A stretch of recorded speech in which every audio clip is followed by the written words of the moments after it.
What if your next gut healing journey wasn't another food restriction or a meditation, but just having some fun? Sometimes the best thing you can do for your digestion and your nervous system is to relax a little and stop trying so hard.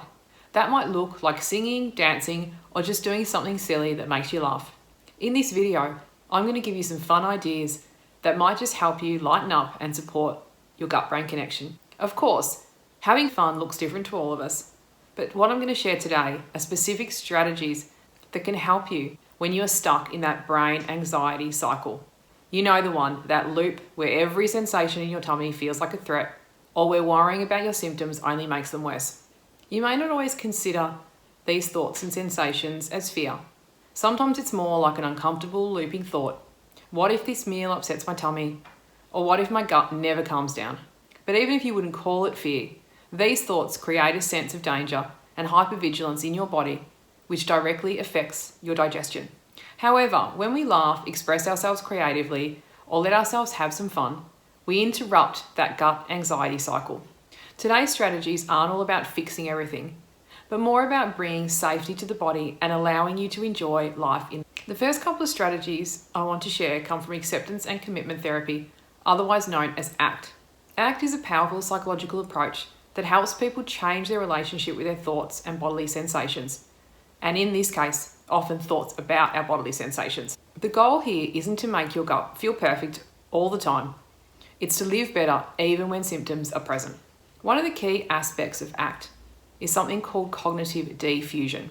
This teaches us our thoughts are just thoughts, not truths. Our feelings are feelings, our bodily sensations are bodily sensations, and our thoughts are just thoughts. Diffusion helps us notice what's happening without being caught up in our sensations, emotions, or thoughts. So now, let's dive into some fun and silly strategies that you can use when your gut is feeling unsettled. So the first one is that when you notice a thought has triggered gut anxiety, give it a playful nickname. For example, if you're worried about eating out, you might call the thought restaurant Rhonda or cafe Kath. Or if you're catastrophizing about bloating, you could say, oh, here comes Puffy Wuffy again. The sillier, the better. That's the whole point, to make the thought lighter and to give your brain the message, this isn't dangerous, it's just a thought. I actually asked ChatGPT for some silly rhyming names once, and it came up with a few that I quite liked. One being Gassy Lassie and the other Achy Jakey. But these are just a few that I found funny and lighthearted out of the list. And I suggest you have a go yourself. Maybe you're creative and you can make it up yourself, or ask AI to give you a little helping hand. So if you're feeling hopeless about your gut ever improving, try it. Have some fun and play around with a name that makes you giggle. Nobody else has to know. You might find that having a lighthearted name for your gut-related worry thoughts interrupt the cycle of tension and over-focus on symptoms. And it also helps you step back a bit and get some space. And who knows, if you giggle a little, it might even release some of the tension in your belly, which can only make you feel better.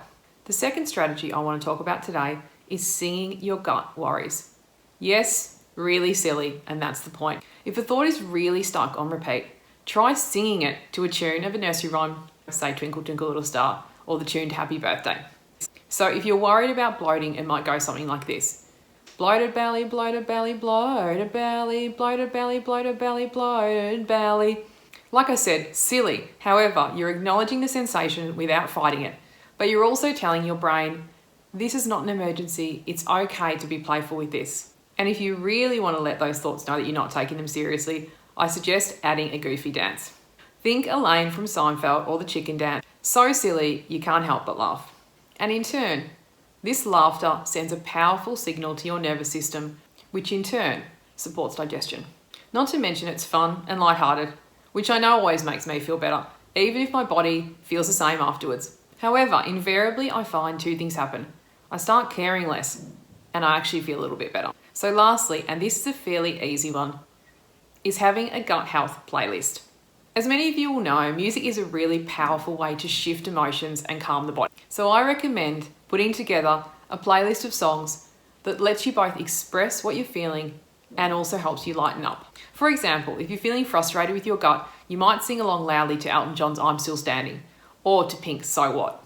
Or if you're an Aussie like me, you might remember the song You Ship Me to Tears by the Tenants. Perfect for venting frustration in a playful and fun way. The point of this and all the exercises I've talked about today is to get emotions moving, not to suppress them. When you give yourself permission to express, laugh, and even rant through music, you release tension, and that directly helps your gut.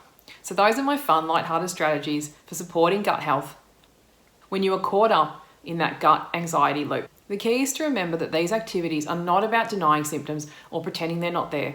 They're about sending your body a message of safety and showing yourself that you can live well, laugh, and enjoy life, even if your gut isn't always quiet and calm. Of course, having fun won't fix everything overnight, but it can make your day lighter and give your digestion and nervous system a chance to calm down. I'd love to hear in the comments what you do to lighten things up when your gut feels unsettled. And if you enjoyed today's video, please like and subscribe, and I look forward to seeing you again soon.